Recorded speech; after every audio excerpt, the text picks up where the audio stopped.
بسم اللہ الرحمن الرحیم۔ السلام علیکم ورحمۃ اللہ وبرکاتہ۔ بچوں کی حفاظت کے لیے زبردست قرآنی نسخہ۔ مخلوق کے مقابلے میں یقیناً اللہ تبارک و تعالیٰ کی حفاظت ہی سب سے بہتر حفاظت ہے۔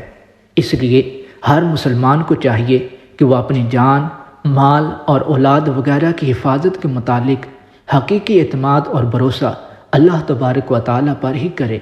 حضرت یعقوب علیہ السلام نے اپنے بچوں کو حفاظت میں لانے کے لیے دعا کی، فاللہ خیر حافظا وہو ارحم الراحمین، فاللہ خیر حافظا وہو ارحم الراحمین، فاللہ خیر حافظا وہو ارحم الراحمین۔ اللہ سب سے بہتر حفاظت فرمانے والا ہے اور ہر مہربان سے بڑھ کر مہربان ہے۔ اول آخر درود پاک پڑھیں اور یہ آیت مبارکہ 3 بار پڑھ کے اپنے بچوں کے لیے دعا کریں۔ انشاءاللہ آپ کے بچے ہر طرح کی آفت سے محفوظ رہیں گے۔ اگر آپ اپنے لیے دعا کروانا چاہتے ہیں یا کوئی وظیفہ معلوم کرنا چاہتے ہیں یا کوئی شرعی مسئلہ معلوم کرنا چاہتے ہیں تو آپ ہمیں لکھ کر میسج کر سکتے ہیں۔